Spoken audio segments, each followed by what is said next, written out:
Hi, this is Bobby Brown, and welcome to another fucking podcast. Hello, Southern California! Are you ready to get down? I give you the mighty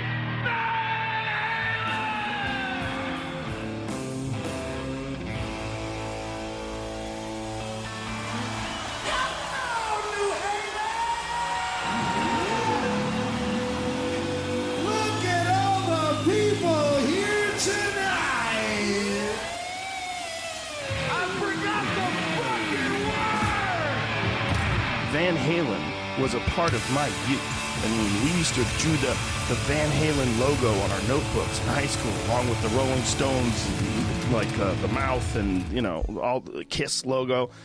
When it switched over to Sammy Hagar, it became a different thing. It was a different thing. It's a whole different pivot. I mean, it wasn't a bad thing. No. But it was a different thing. All of Sam's lyrics contain love. Yes. Okay, why can't this be love? And I ain't talking about love. We'll be right back with more fighting after this. That's not a microphone in my pants. I'm just happy to see you, California. Somebody give me a shot. I'd never heard of Van Halen. Hello, Hollywood. Hello, world. Hello, my loyal minions. It is a somber day. Doing this ad-free tonight. Not going to give you any of the links and nothing, blah, blah, blah, blah, because, well, here we are. In this horrible, horrible day that we lost. Ooh, I should probably record the video, too. That might help. This horrible, horrible day that the news broke that Eddie Van Halen is no longer with us. And ironically, it's a year and 5 days from the show that we did October 1st last year, right after the news broke from AJ Benza.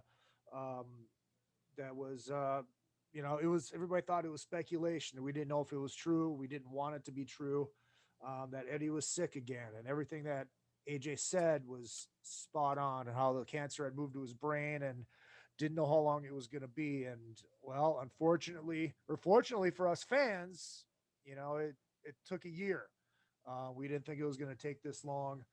And AJ also told me today, after I messaged him, he goes, that's the one thing that I wish I was wrong about. But here we are. Going to crack open this Van Halen beer. Choke it down. Cheers. And, of course, shot of Jack. Just because. Right now, oh God, yummy. Right now, I'm joined by Joe Augello, from known around Hollywood from working the jams, and the Robin Thicke band, and we got a country thing we're working on. And I know he's a big Van Halen geek. He's with me already. Greg Renoff, who wrote Van Halen Rising and the Ted Templeman book, will be here momentarily.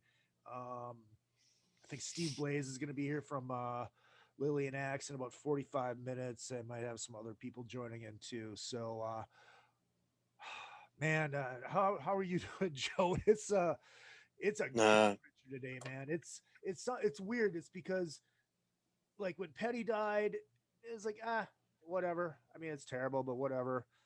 Prince died, whatever. It's terrible, but whatever.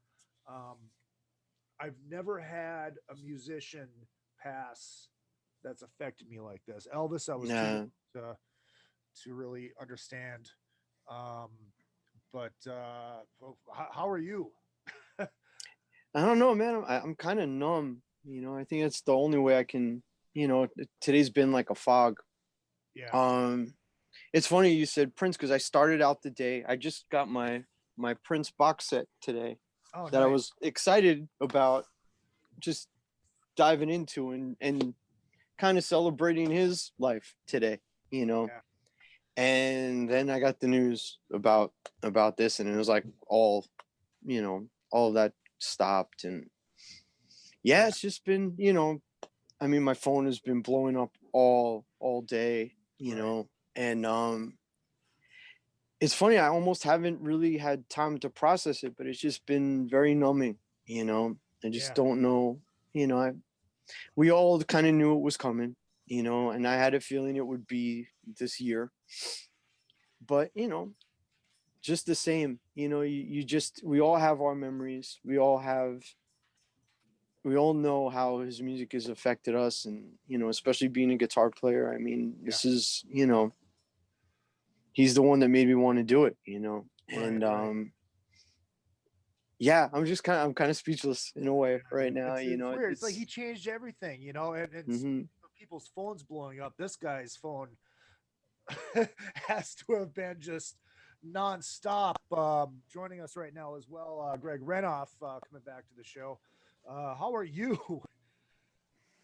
You know, it's I just heard, you know, the comments. I mean, it's like you kind of hear rumors and, you know, people say whatever people were saying about Eddie's health, and you never really fully knew what the full deal was. But I think we all kind of knew in our gut that, you know, it probably wasn't going to be a day where he was going to be 100% right back to just 100%. And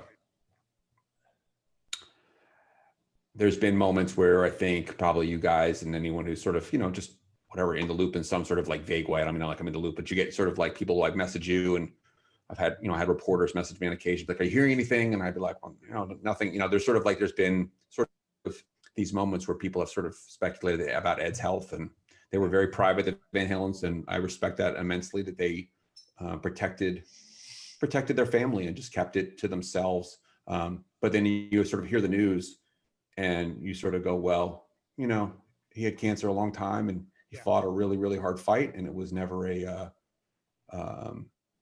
situation where, you know, where he stopped. The best I can tell, when he could go out, he went out. I mean, he went to the Tool concert. He did things. He was out, and he was doing things when he was out, and sort of have that be that finality of that. It was just, I mean, it's like anything else. I think anyone who's lost a family member, not like this is a family member, but you sort of, you may have a sense. My dad got sick, and you're like, it's going to happen. And like everybody, eventually your time comes, and it's just hard to accept, even when we're sort of thought like, well, you're mentally prepared in some sort of way for anything. It's just, you just, and we didn't know what he knew. Like, you know, it could have been, nobody knew obviously when anyone's last day is going to be, but it's just, when it comes, it's just so shocking. I mean, it's just, it shouldn't be that shocking in some sort of way, if that makes sense. I mean that with all due respect and love to the family. It's just, you sort of, when you hear the word cancer, you sort of, you kind of mentally prepare yourself for it. This could go in a way that we don't want it to go. And then to have it happen, it's just, it's sad. Appreciate the opportunity to talk tonight. Oh, dude, I appreciate you being here. And I know I'm sure you've been getting hit up by everybody. I heard you were just on XM, you know, like a big boy. And here you are on another fucking podcast. So I do appreciate it. But it's like I was telling Joe before you popped on, 1 year and 5 days ago is when we did that show, is at the end of Van Halen, because that was right when the AJ Benson news came out, and it was spot on. But it was a year ago. You know, we didn't know it was going to last this long. But the weird thing is I was driving, and somebody had messaged me. My buddy Jason Plouffe from Minnesota messaged me, said Eddie's gone, and I'm driving. You know, and actually I got somebody in the car, so I can't, you know, text and drive like I usually do. Kidding. But then I dropped him off, and then my phone started blowing up, and then as I was listening to Trunk, and it was weird. It was like this. I was in this weird spot where, okay, I think it's real. Yeah, it's real. And then when I heard Eddie say it, that's when I started choking up, and that's when it started hitting me. It's just numbing.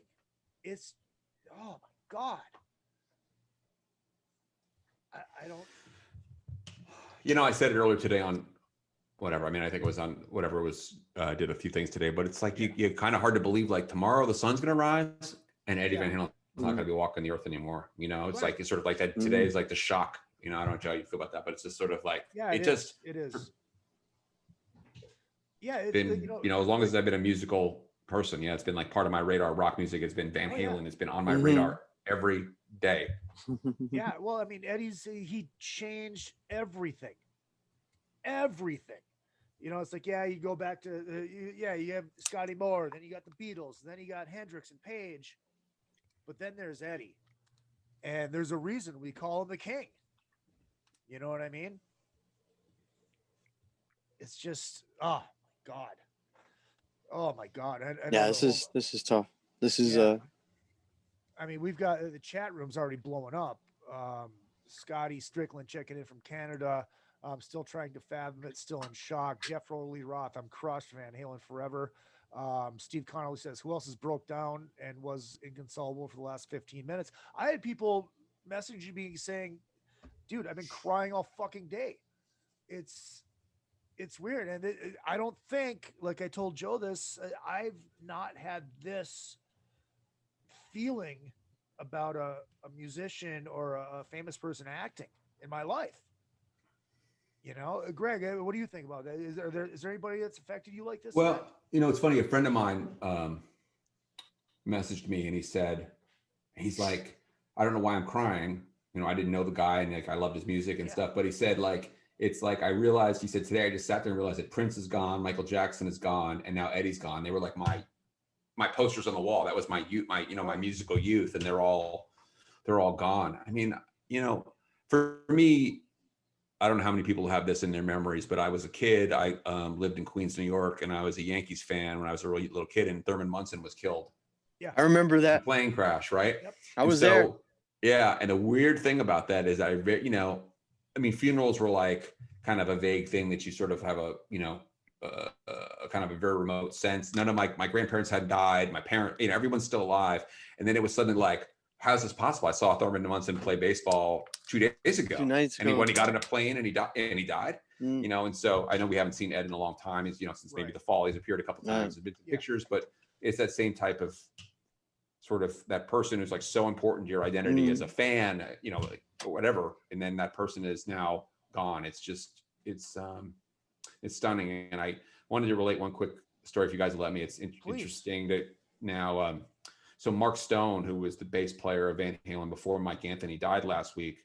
And I spoke to his wife last week and she was trying, I don't think she'll mind me telling this story. She was trying to get a message to Ed because Mark was slipping away. And so just so people know, Mark played bass with them from about 1970, 1974, basically all the big backyard parties before Mike came on the scene. Eddie and Mark were very close friends and just didn't work out with Mark being the bass player, but Mark's the guy who basically brought the first Black Sabbath album over to Eddie and Alex's house and was like, hey, fuckers, check this out.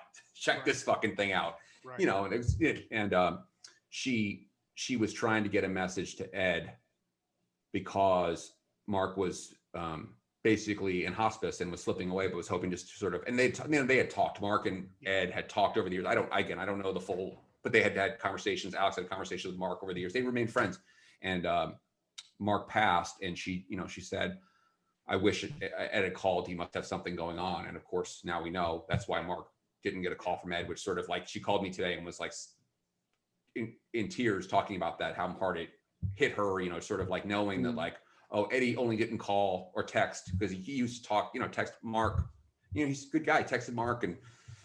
And then now she knows why he didn't call or text because she sent a message saying, Mark's slipping away. I'd love to hear, you know, if you just call for a second. I know you guys are busy. And just so, you know, it kind of was very poignant for her knowing like, oh, he didn't call. He couldn't call, you know? Right. So. Right. Well, I mean, that just it goes to show that it's, you know, it wasn't just, you know, the last couple of days. It's obviously it has been a little while where he has been slipping. But do you guys remember your last Van Halen show? Yeah, 2012. I saw them at the Honda Center. Yeah, it was the Honda Center on the Different Kind of Truth tour, and just that show was great just because of the set list and the things that they were bringing out on that tour, which was really cool. Yeah. Hear about it later and Out of Love Again and you know, all that stuff. It was just like, you know, this is what we've been waiting for, you know, for the last 25 years or whatever, you know. So that was great. Getting to see them on the reunion tour as well was just, you know, just the love that everybody, you know, had for them, and just to see them all back together again, even though, you know, I think when they made it here, Ed wasn't doing so well, at that point. But he got himself in a better place to finish that tour. But he was playing his ass off that night at the Honda Center. I mean, he sounded phenomenal, and it was a good way, to end it for me. Just to have them play all those cool songs. So, and Greg, what about sorry, you? that's my dog. Oh, sorry. God, the last time I think Van Halen was 2012 when they came through Tulsa. I did not see them in 2015. They didn't come to Tulsa, and I have regrets about that. At the time, it wasn't feasible based on what was going on with my life. I couldn't get to Dallas to see them, and but I just saw Dave tweeted out a picture of him and Ed, the two of them, and basically, even no matter what was going on behind the scenes or whatever Ed was feeling like, his health or whatever, Dave's back's killing him, he's, whatever you can imagine, like those guys, on stage, they put on the show, and I really, respect those guys. You never, it's funny, you look about a band like Aerosmith, and those guys almost fist fought on stage. And as far as I know, Dave and even if in moments like Dave and Ed were at each other's throats, you never knew as a fan. Right. Never knew. They knew how much it meant to us to have them up there together. Correct. And giving it their all. I think that was really great about them. Well, that was always that great part of the show. You didn't know if it was fake or it was real, but when Dave would go up and kiss Ed on the top of the head or whatever. It's like it was like, ooh, it's real. I was lucky enough because I moved here in 2013. So when they did Kimmel, I was at Kimmel when they shut down Hollywood Boulevard for that. And then I was at 2015. This is the shirt from the show, the very last one at the Hollywood Bowl. The very last show. I know I shouldn't say a lot. I've had a handful of people over the years message me, and like a couple guys say, I just had a bad feeling it was going to be the last show. I don't know why, but I just say this sort of like, they had made it to the end of that tour, and people were just like, it might never happen again. And it never did. And there's that interesting moment where Roth kind of talked about the legacy of the band, and basically that, I lived the best years of my life, and Van Halen, kind of that whole, and people were like, wow, that's kind of, and certainly, that time he couldn't have known that was the last show. Right. But he wasn't, he was like, if it is the last show, I'm going to get my say. I'm going to say what I want to basically pay tribute, which is, all credit to Roth for that type of stuff. And to kind of, even if we can kind of imagine that him coming back, there had been a change of the power dynamic. The brothers probably had a lot more say in the band. That's my speculation. That Dave always, he never put that stuff, on stage. It was always like, here we are, we're together, everything's great, I love these guys, I'm having the best time of my life. And and Eddie's credit too, always treated Dave up there with respect, and kind of like he's our guy. And one last quick thing is that even when people would kind of, I'm not trying to rehash any sort of unpleasant things about Sammy or anything like that, but even when lately when people have talked about, there's been interviews with Ed, he kind of talked about like, kind of paid tribute to Dave and saying Dave was the guy. Dave was the Van Halen, like the Van Halen that people kind of grew up with, which is that's Ed's take on it. But I mean, it's true though. It's true. I mean, but there's a certain amount of people also that grew up with the Sammy, and of course, didn't get to experience the Dave thing. And then there's always that fight. I mean, I was like, everybody, we were supposed to do that Eat 'Em and Smile versus 5150 tonight. I had Baby crying queued up for all the whiners about Sammy and the band, and I had all that shit ready, but it's like, no, it's not even fucking worth it, right? No. I will tell you this. The first time I saw Van Halen was on the 5150 tour. And till this day, I don't think I've ever seen a group of guys on any stage have that much fun. Yeah. And you could tell it was genuine. You could tell that these guys loved each other, especially at that period, when it was all new and it was, their first time out on the road. I mean, just the love and the connection that those guys had, it was unmatched. It was a great time. There's 4 rich, happy guys, I mean, ass. I think it's almost, you know, you can kind of get a sense too that was really, even that time. Yeah, I definitely agree with you. And I think the thing that's interesting is it's almost like there was that pall over. It's, you know, it's like you're going through a bad divorce and you've been miserable, and then suddenly you find somebody to hang out with, and you're just having the best time. And Right. Like, let's go out to dinner. Let's go this. You know, it's sort of like you could see that sort of like enthusiastic embrace those guys had. And, you know, and that's the thing about, you know, I don't know what kind of conversations Sammy's had or hasn't had with Ed over we all know, I don't rehash all the bullshit, but like, you know, I know it has to be painting Sammy that it never happened, that they never played again, you know, and that's the way life goes. And that's, but I can imagine that had to be, you know, he talked about that for a lot of years. And I know that, you know, however much of it was theatrical for being like, I'm Sammy and I talk about these things, but I think part of it probably came from a very genuine place of, you know, wishing to go back and do it one more time, and like one more show, one more time. So I think it was very commendable of him to always extend that invitation, and just whatever happened, you know, and he was in the band twice, you know, and I think to just put all that stuff aside, and we all know how, you know, Ed was in a real rough place in that 2004, you know, period. And for him to just put all that stuff behind and just be like, hey man, I'm here. If you want to do it, you know, however, he said, let's all do it, you know, like, let's have me and Dave come out and do some stuff. And I think that was real classy of Sam to do it, however genuine or whatever, you know. But I think, you know, it says a lot for him. I think, you know. No, I agree. And God, could you imagine seeing that, the Sam and Dave Van Halen show? Fucking unbelievable. Yeah. Great. You know. You know, yeah, it's you know, I think that's the other sort of untold story. Maybe it'll get told by somebody one day. Maybe Wolf or someone will talk about it. It will be interesting to find out over the next few years, you know, how many false starts there might have been because of, I mean, who knows? I mean, it could have been contracts, Eddie's health.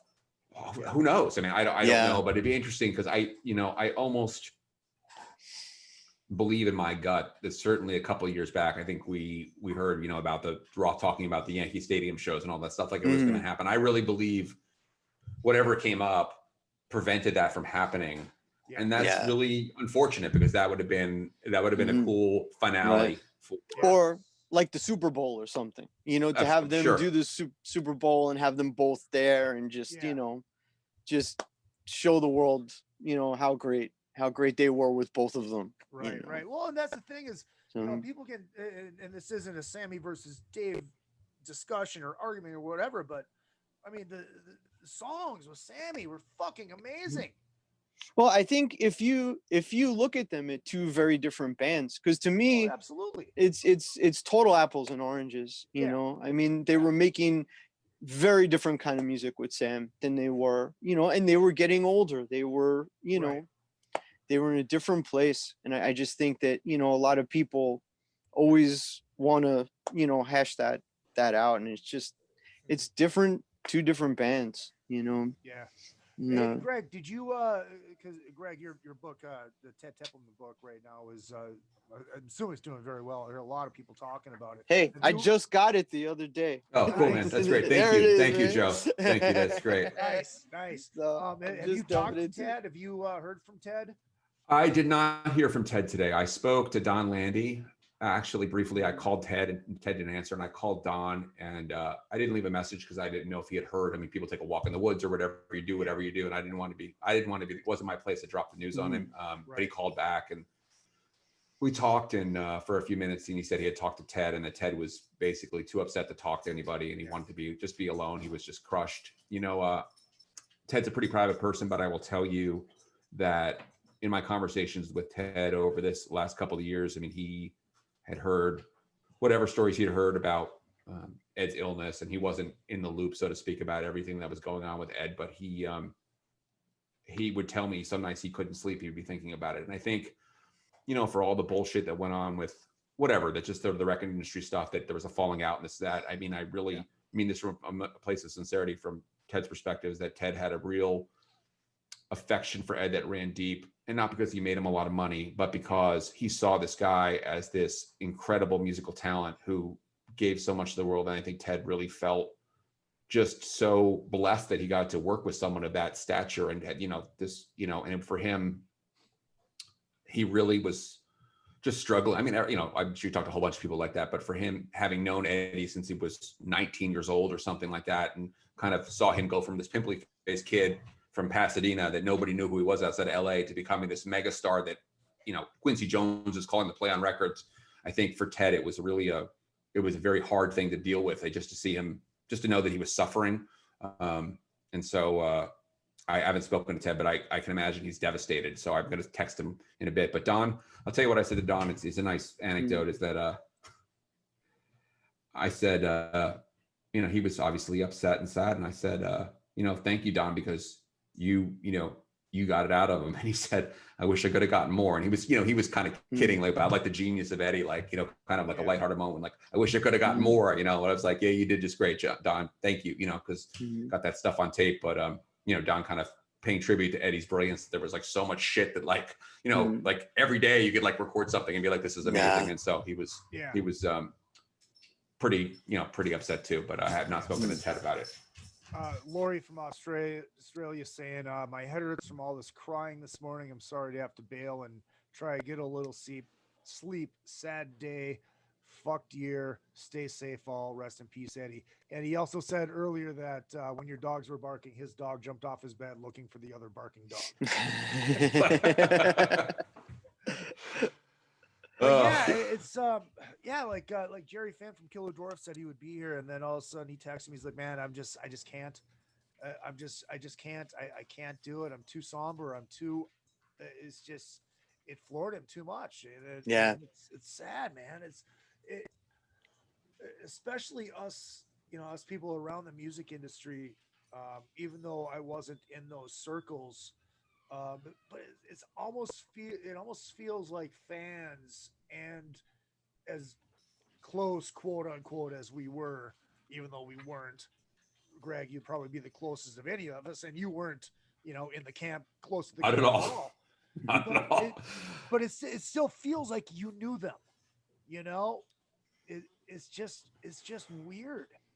Well, I think the other thing is the stories, the great stories. I'll tell you a story that Gary Putman, who was in Dred Zeppelin. This is a good story. He grew up in Arcadia, saw Eddie in the backyards, and then over the years would bump into Eddie or whatever. And so he and the other guitar player in Dred Zeppelin in 1988, Carl, heard that Van Halen was rehearsing for the Monsters of Rock tour, and so they did the whole like, okay, quick, don't talk. Bring a little practice amp, bring some chords, and they walked in. And I don't remember where in LA they were practicing. And they got in there and they were standing around. And then Mike walked in, Mike Anthony, and recognized those guys from Arcadia. Didn't necessarily know their names. Like, hey guys, what are you doing here? Okay, you're here. That's fine. And invited him in. That Eddie gave him. And again, Eddie didn't really know who they were before they started. It was like, hey, kind of like remembering, like you guys are from the early days, and we might have played shows together, backyard shows, and they did. And they said that he and Carl watched the entire warm up, Sammy, Al, the whole thing. Yeah. And then at the end, Ed came up to those guys and said, do you want to play the guitar?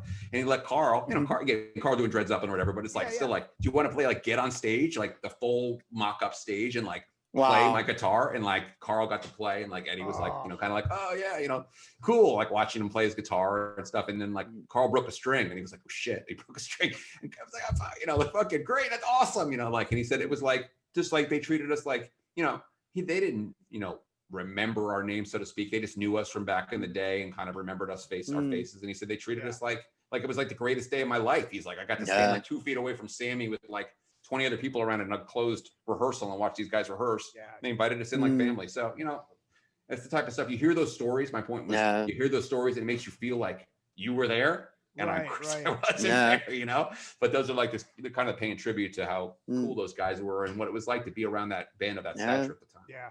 I have a good Ed story. And when I met him in 1988, I was 15 years old, and I went with my cousin and a couple of my friends to the show, the OU812 tour, like right after Monsters of Rock.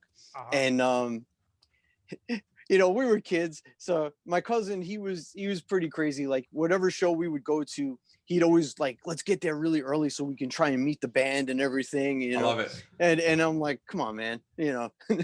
So, and he'd always like, we'd always like try and, you know, go to like where the stage entrance was. We talked to the catering guys, you know, and he was that kid. So we get to the arena at like 6 o'clock. We're the first people in the arena. We had the worst seats. Like, here's the stage. We were all the way like opposite side, all the way on the top. It was the worst seats I ever had for any concert. I love it. So it was me and my cousin, Steve Dawson. You know Steve? Oh yeah, Dawson. Yeah. So and we were 15 years old, you know, and a couple of my other friends. Dawson's your cousin? No. I have another cousin named Steve. I was gonna say, no, me and Dawson grew up together. We went to high school together, and we were all in a band together. So we get there and we're the only ones there. We're just sitting around. So my cousin's like, I'm going to go try and meet Eddie Van Halen. And he was like, you know, to me that whole day, he was like, my goal tonight is to get you to meet Eddie. So I was like, whatever, you know.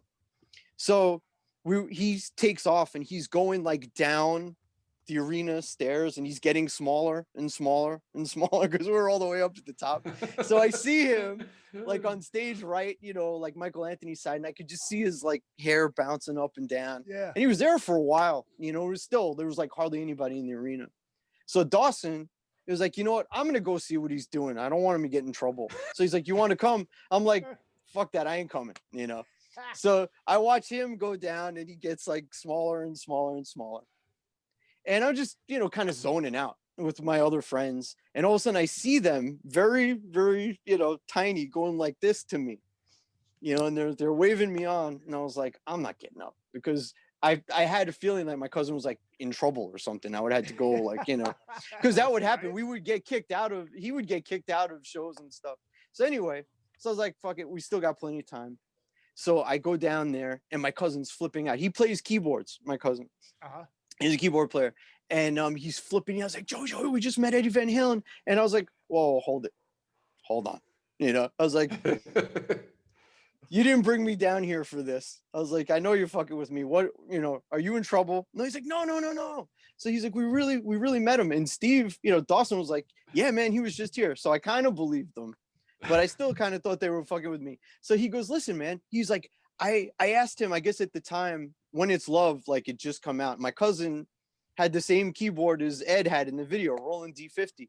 So he's like, I asked him what sounds he used on When It's Love, and he's going to check for me. And he's going to come back. And I was like, so cool. Dude, I was like, first of all, I was like, you did not meet Eddie Van Halen. And I was like, second of all, he's not coming back. He's not going to check for you. And as I'm saying that, I hear, hey, Steve. And that's because his name. And I look over and there he comes. He comes walking, you know, up to us. And we were like behind the gate, like right, like by the stage, you know. And all of a sudden he just starts telling my cousin all the patches he's using, how the keyboards are split. And I'm just standing there. I mean, he's right here. He's right, you know, as close as he could be.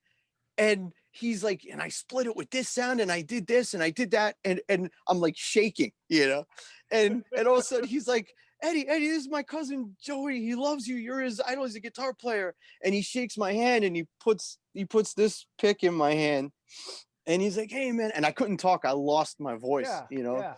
And so my cousin, he just took his driving test, like I think that morning, and he had his driving permit in his hand. He's like, Eddie, sign my permit. He's like, no autographs. He didn't want to draw attention to anybody, you know. And so he just gave us a bunch of picks, and he just took off, you know. But there's two things. I mean, first of all, you know, for him to go and do that, right? You know, right? You know.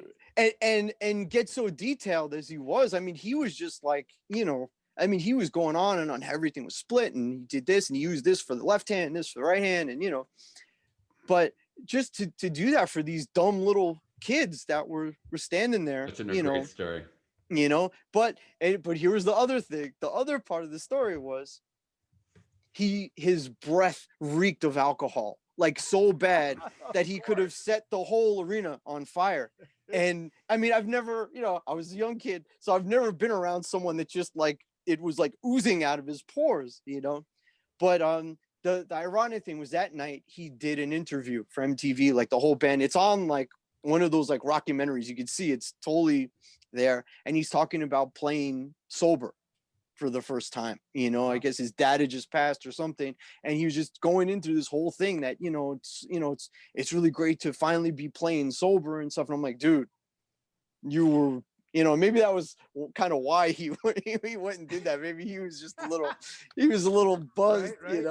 But yeah, so it was like the irony of it, it was kind of like, wow, he did this. And then I was kind of a little disappointed, like, oh, come on, man, but it was, I mean, when that's your hero, just to have someone be so cool and be so thoughtful and to just do what he did for my cousin was incredible, that is really cool. And like every time we would go to a concert, we would never go to school the next day. It was just like we that was like a day to reflect. But that next day we went into fucking school and told everybody. I was like, look what I got. I met Eddie, So amazing. But yeah. Amazing.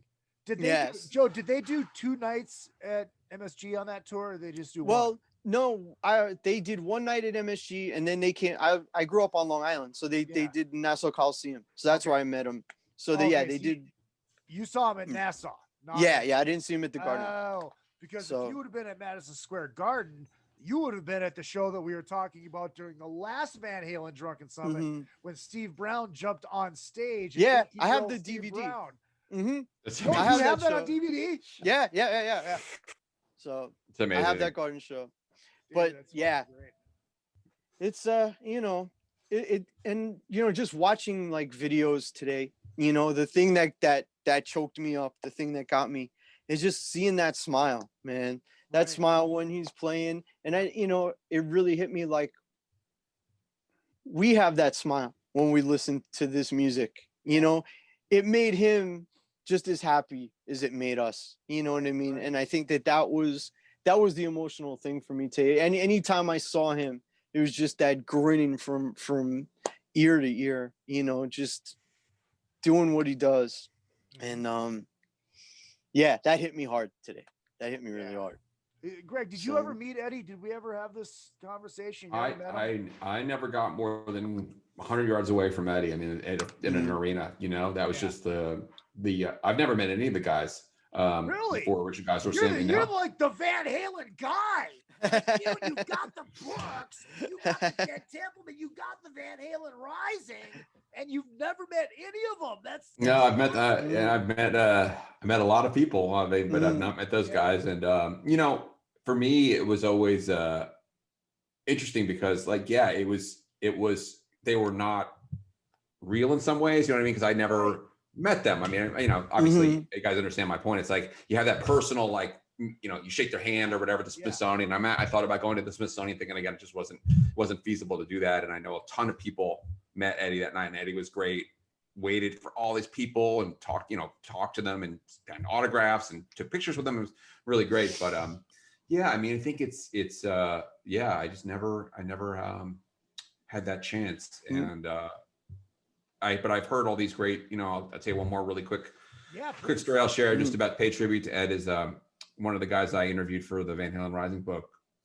Grew up in the neighborhood with Ed, and it was somebody's birthday. I don't remember who it was. One of the guys from the original kind of Pasadena crew grew up with the Van Halens, and Ed was into golf, and this was probably in the early 90s, and was in town and showed up. Like they basically were like, hey, we're going out to play golf for, what's his face's birthday. And somebody called Ed, and Ed showed up, and Ed said, oh yeah, happy birthday, man. Okay, it's your birthday. Yeah. So where you living? Where you living? And like, oh yeah, give me your address or whatever. Yeah, I gotta, I'll have to come by at some point.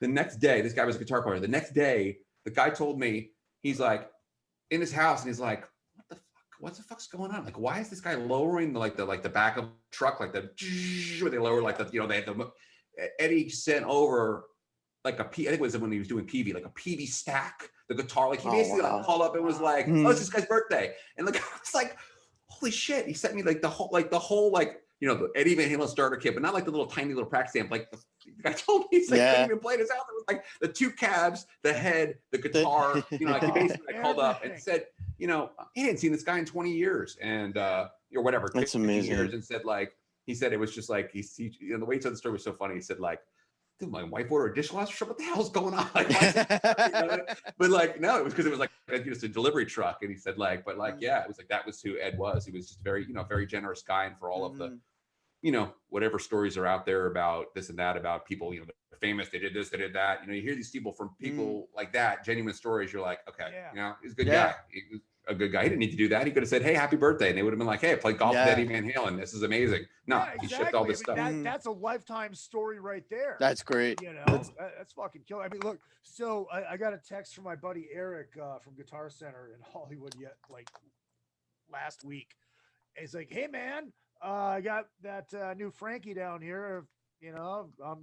Gave me his hours. And I'm like, yeah, because I didn't want it before. Like really, really bad. Oh, the new one, right? The new one, yeah. It's probably the best one out of all of them. It's a killer guitar. And so I texted him today, and because being in that weird somber mood, and it would have been really nice to have one sitting behind me right now for the show. And I texted him today. I'm like, just out of curiosity, even though I don't want to know, out the door, what is it? And he goes, yeah, dude, this is a bumper date. Oh yeah, $16.99 plus tax out the door. I'm like, oh fuck, thank God, because I literally was thinking about, okay, should I? But no, I can't swing it. I can't afford it. So anybody, that PayPal is Izzy Presley at Yahoo. If anybody wants to buy me that Van Halen guitar, $1,699, I'll pay the tax. That's the I'll one pay the shipping. There is no shipping. Driving to Hollywood. Oh, there you go. There you go. Hey, you can Uber yourself there. Yeah, or Lyft yourself. I have a good one too. Yeah, I have this singer that I've been working with. He's actually Croatian, and he does a lot of sessions here at my place. And we always talk about Ed and stuff. And when I guess he first came out here, he was at Staples. And we know so many people that have these funny little Ed stories. Yeah. But this was like, actually I don't know when it was because it's hard to tell from the picture. But he saw Eddie and Wolf at Staples, buying like fucking batteries or something. So I guess it was definitely before like the camera phone thing. So he got a disposable camera. And he went up to Eddie and he was like, hey, excuse me. He was like, and he's got broken English. He was like, I was going to buy this disposable camera, but I'll only buy it if you'll take a picture with me. And he's like, I'm sorry, I didn't want to impose or anything. And he looks at the camera and he goes, buy it. So he goes out, they go out and Wolfie takes a picture of them and they're sharing the smoke and stuff and just talking. And he's like, asking him about his, my buddy about his music and stuff, awesome. And it's just like, there's so many, being out here, there's all of these little stories like that and just how cool he was, and even me living up here, in Eagle Rock, as I was telling you about like the music store, Dr. Music, how they used to go there all the time. Yeah. And, when they used to be there, the guy would always tell me stories about Ed and Alex coming in and, playing all the instruments and stuff. And, Music for Everyone was the other store out there, which was around, right? There were all these stores. Yeah. That was actually interesting when I did the book.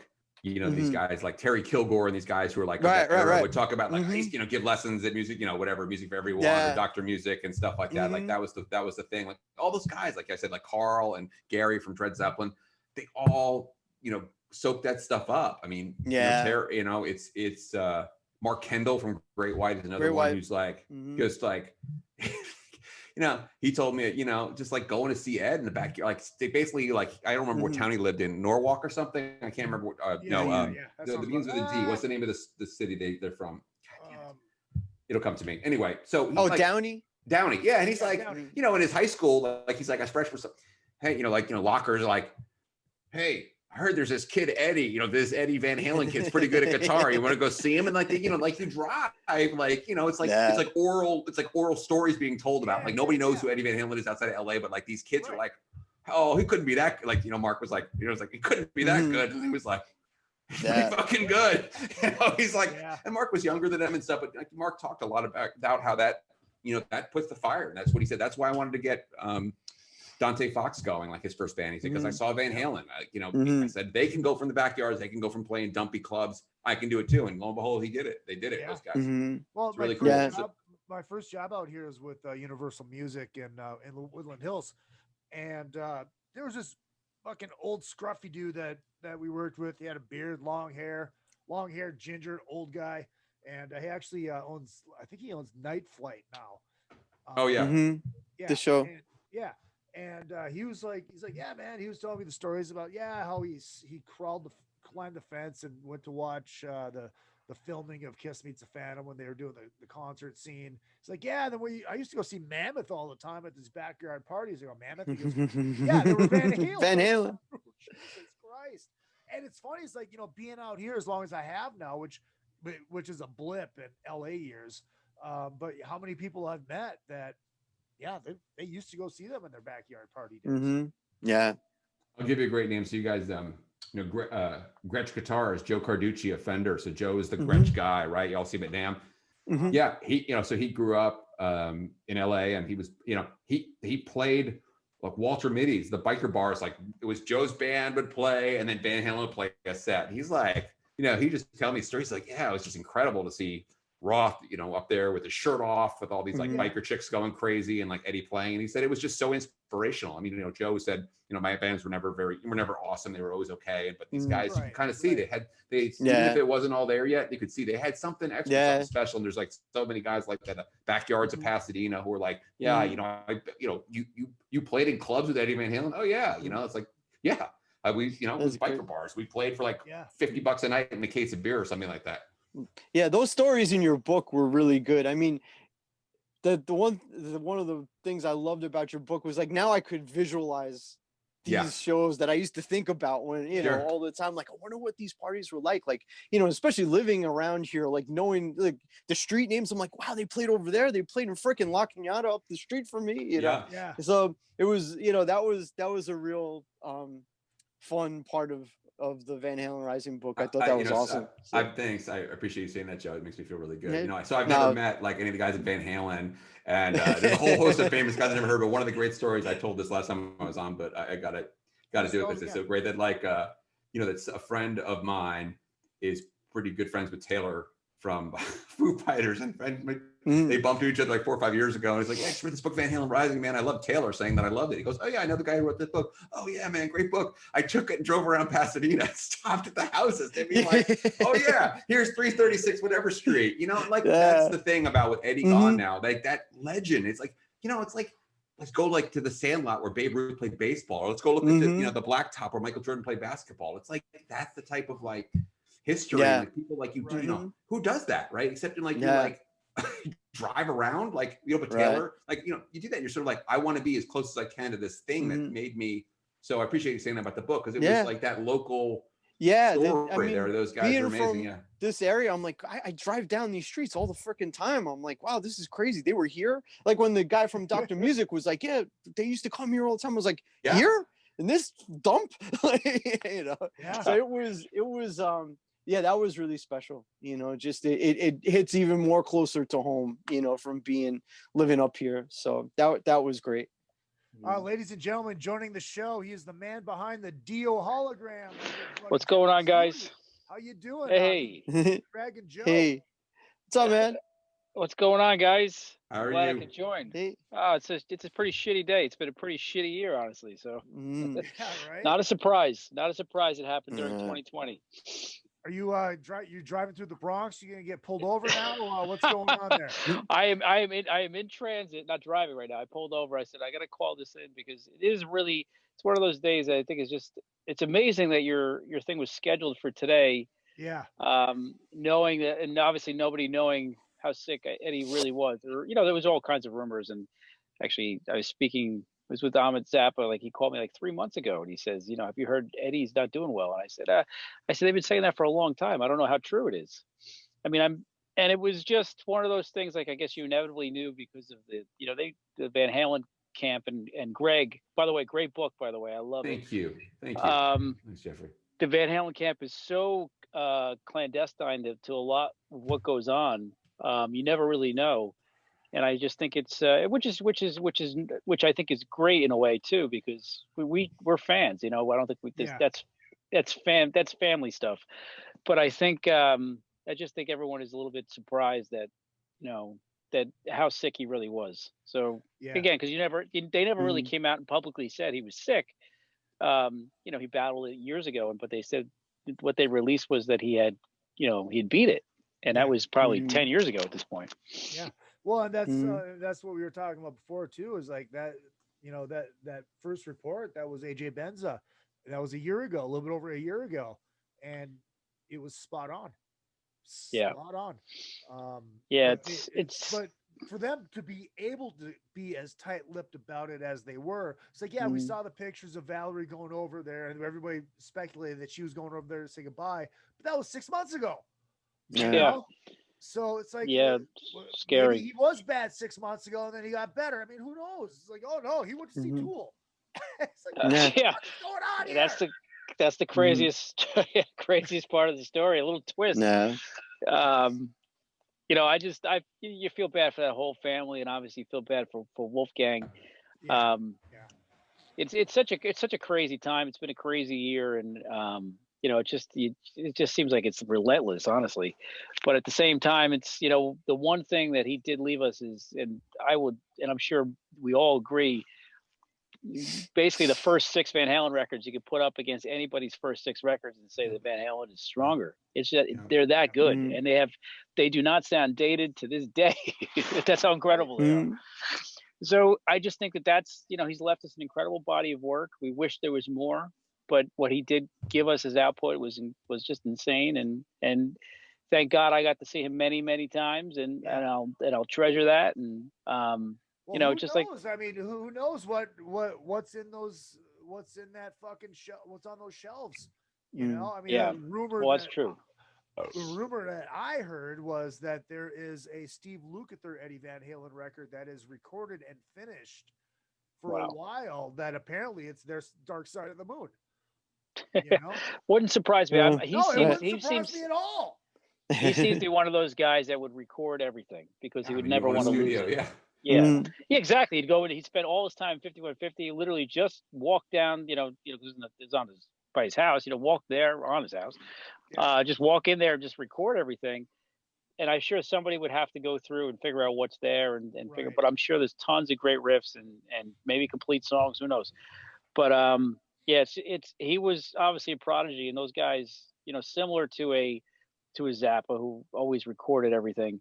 I think it's just the nature of the beast. They just plug in and just hit record and see what comes up. And the next day. What I would love to hear is the demos that they were working on for the second Gary Cherone record. Yeah, I heard about that too. So apparently, like the whole record was like pretty much done. Yeah, apparently it was supposed to sound like the Roth stuff.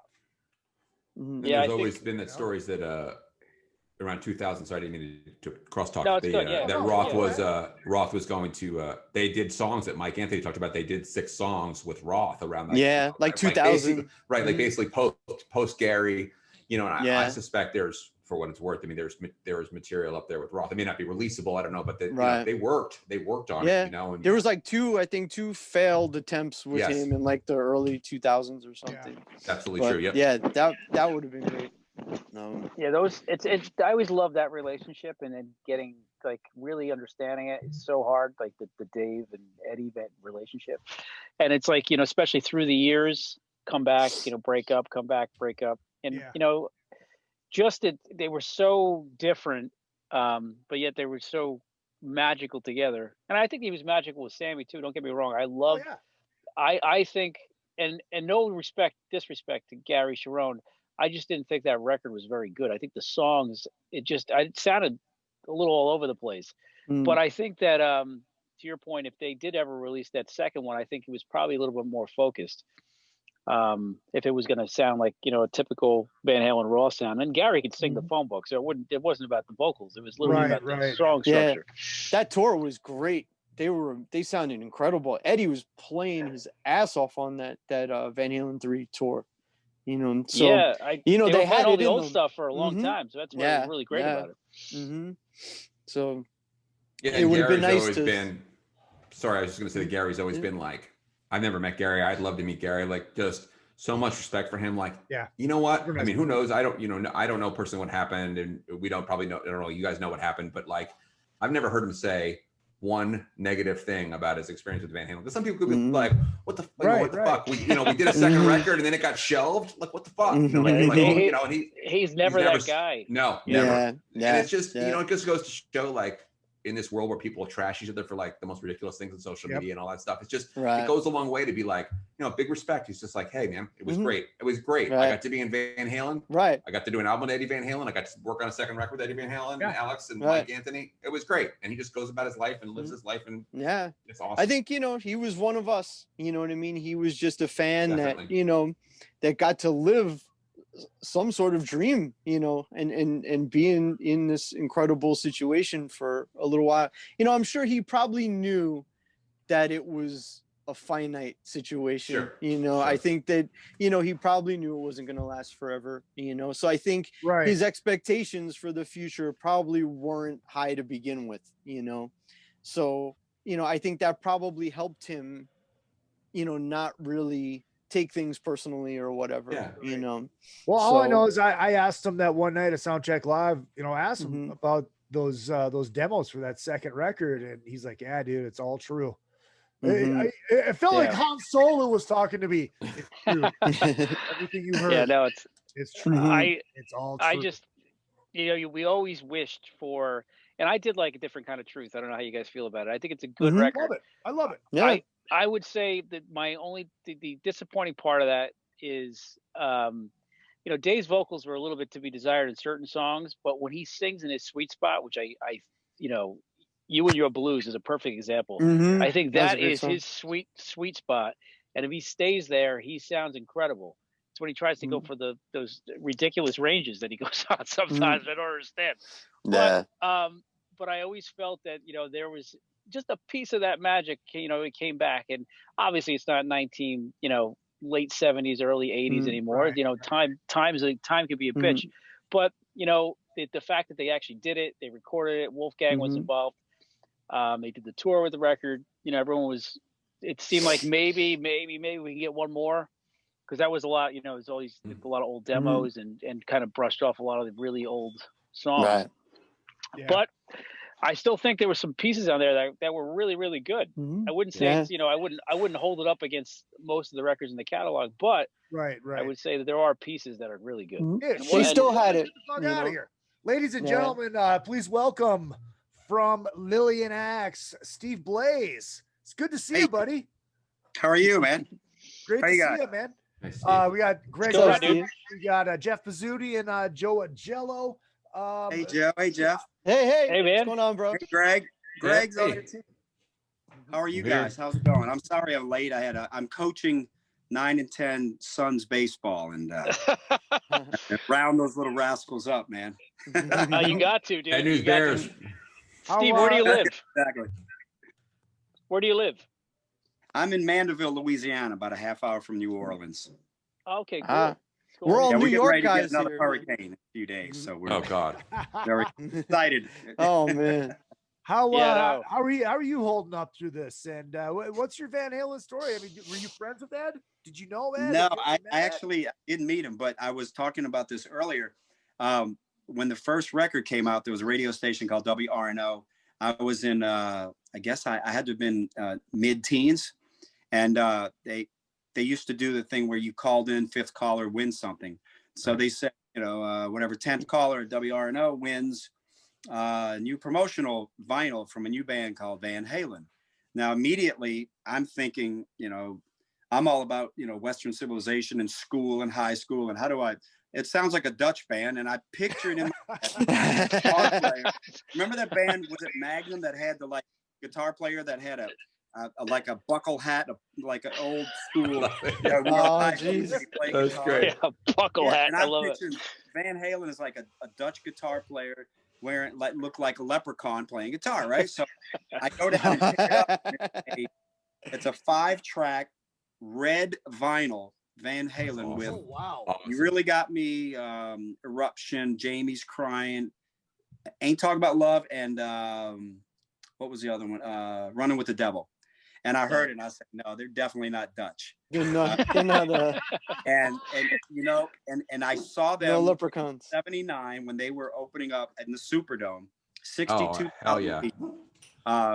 They opened up and it was them, Sammy Hagar, Boston, Nazareth, Heart, and Blue Oyster Cult headline, all day rock and roll. Blue Oyster Cult headline that went on at about 2 o'clock in the morning.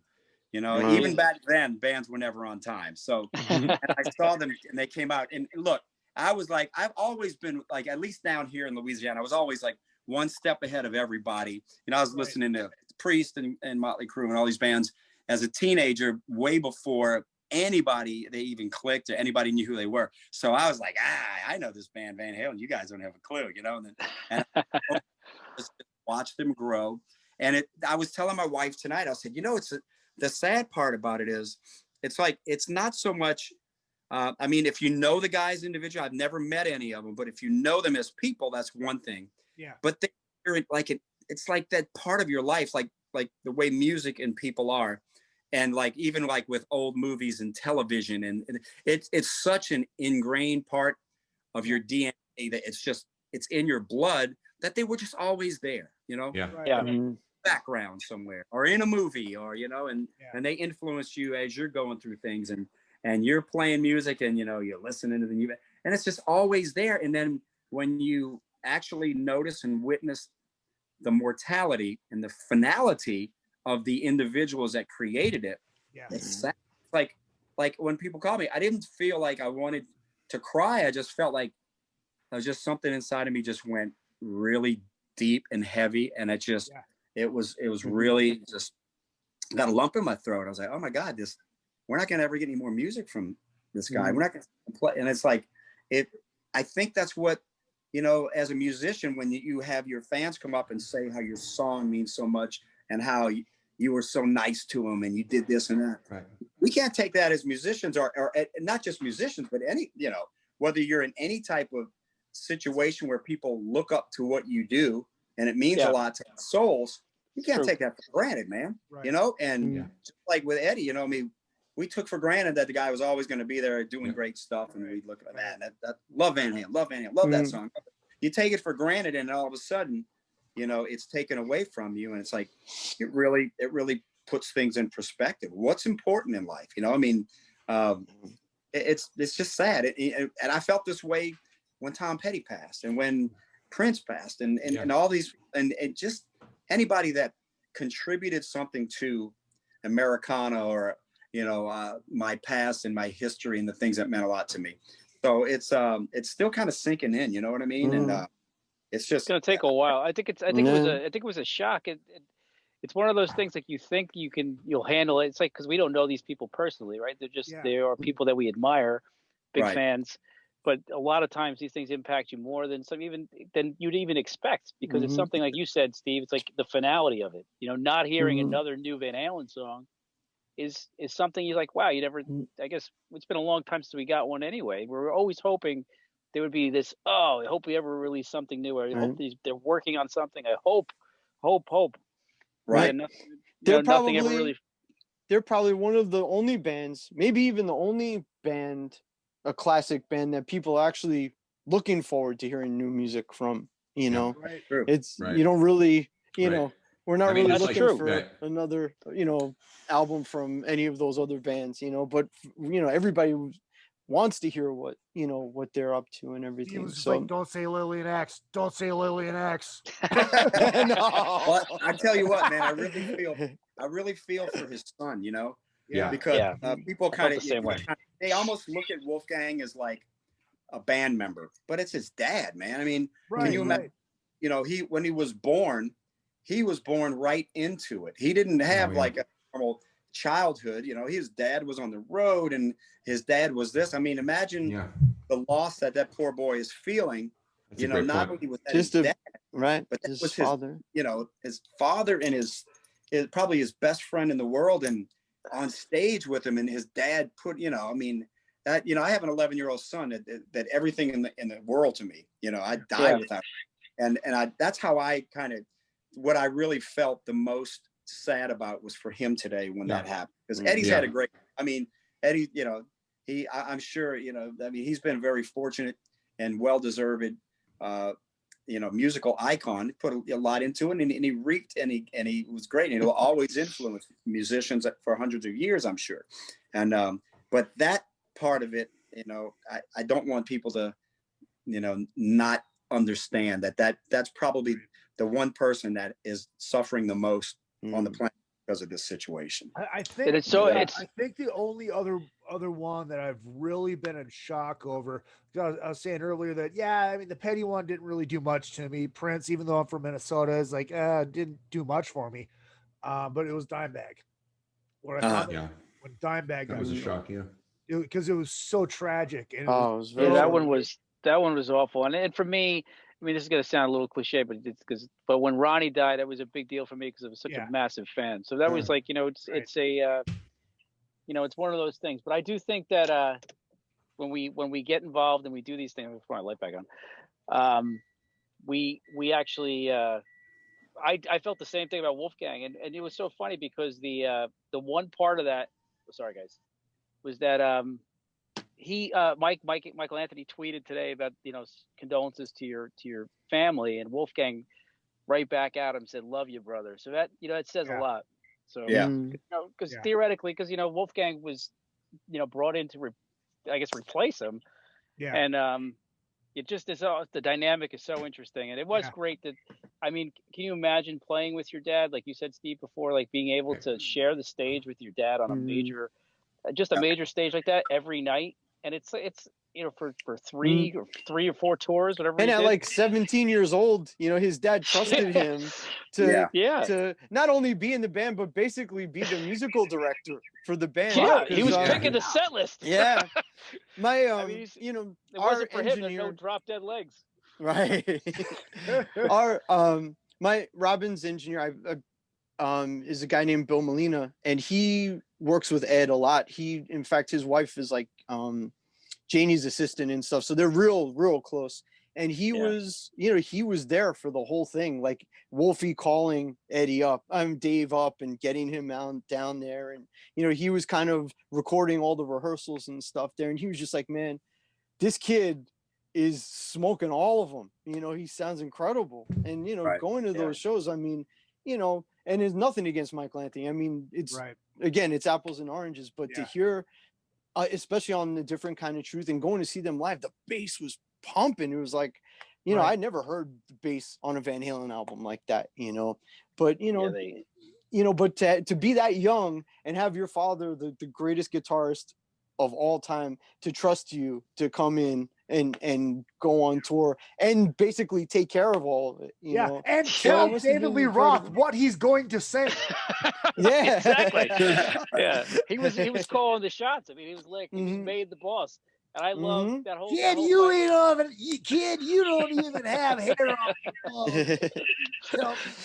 Can you imagine David Lee Roth taking orders from a 16-year-old kid? You know, legend, like Wolfgang, legend for that. I mean, like legendary, right? It's like whole wing of the Rock and Roll Hall of Fame for that. Like, you're just like David Lee Roth and Wolfgang. And like, move on to the next exhibit. I mean, like, it's amazing. I love that Valerie had to travel with the whole tour because, you know, she was so young, and obviously Eddie was, I guess, not exactly the most trustworthy guy on the road at that moment. She's like, you know, I can't leave my 16-year-old son in your hands, so I'm coming with you. So that's crazy. Great. Could you imagine though the pressure that kid must have been under? Then on top of it, for all the hate that got thrown at him. He still gets it too. He still gets it, you know. Absolutely, dude. I remember people. Such a talented kid. Oh, such a talented kid. It looks like Wolfie ate Michael. It's like, dude, it was funny at the time, but it's not funny. It's not cool, but it was funny. But it's not cool, you know. But and just the hate that he gets. It's like, dude, put yourself in that. It's a tough. I mean, it's a tough position he's in. I mean, think about that. It's like.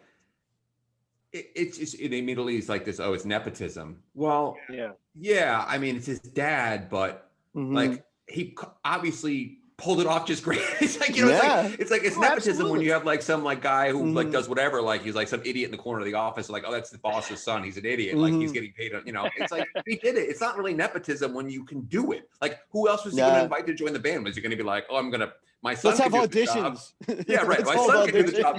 There's Wolfie who could play bass, but I'm gonna audition all these like random people and I'll put them in this. I mean, it's like, you know, and so the thing is, he could have felt for him, you know, because it was like all this bullshit thrown at him. He could have been the drummer. He could have actually played guitar, you know, and he can sing too. And, so I mean, he could have fit any one of those positions. Right, exactly. And hey, Uncle, I'll sit this one out. Wolfie's going. Yeah. So what happens next? What do you think they do next? Do you think that that Alex and Wolfie do something? Not obviously they're not going to ever be Van Halen again. But you think they do?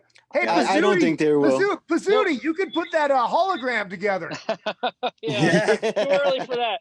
But I would love to do something with the family, obviously, but not now. But I would. I know. I'm obviously. I always said that you know, he's so important, and I know his legacy will always live on, but he's so important for the next generation too. These kids that are not even being born yet, because whereas a Hendrix, you know, he died before I was even born, still impactful. And Steve, you could speak to this better than me.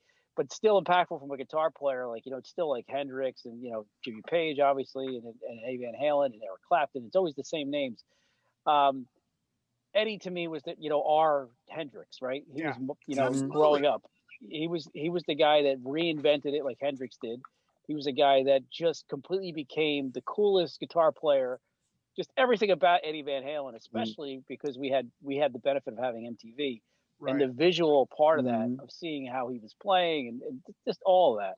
But yeah, I think that it's so important that legacy is, continues to pass on. And we were lucky to experience it in real time. You know, that's the one thing where I'm like, I'm glad that I'm the age that I'm at, that I got to see this greatness in real time and not, you know, have it filtered, you know, through my parents or watching videos and stuff, you know. So you know, we're the lucky ones. We really are, you know. And that's why I said all of us got to see Eddie live, I think. And then I think the whole thing was when you just the way a Van Halen show always started with the when the house lights went down, the floodlights went around the you know the mighty Van Halen, and you know, the first time you ever heard Unchained live with that, you know, it just was like it was really life changing, right? Honestly. So you know, that band is just something special. They are just so amazing, and there's nothing you can ever say that there was, like I said, you know, every part of that, you know, whether it was Dave, whether it was Sammy, you always felt there was something special. Right. It was that chemistry, and the way Eddie reinvented his playing too. It's like you know adding, whether it was the keyboards or whether it was just melodic playing versus the show off stuff. He's that guy. And, you know, I got to see them to be missed. First album. And then I saw them. They started right after the second album when Dance Night Away hit really big. And they were headlining. And it was just, I remember it was like the lights went out and it was air raid signals. Good old days, you know, when it just hot all through the place. And they were cranking loud music, and then all of a sudden the lights went out, and that was it. It doesn't happen like that anymore, you know, that that electricity.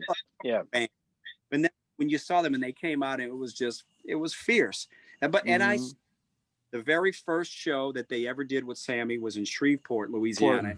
I was there for that, and it was less than stellar, but it was still great. It was weird because they had like headsets on, and Sammy was and white shirt, and I was like, okay, it's great music. I'm gonna give it a shot. I get ready. But then then I saw them on the Monsters of Rock when they were out with Metallica and Dokken and Scorpions and Kingdom Come, and it was outdoors in Memphis. And I remember it was outdoors and the weather was great. And then when they would do like what is it? There was two songs, "When It's Love" and the other one that's keyboard ballad on Love Walks In. Yeah.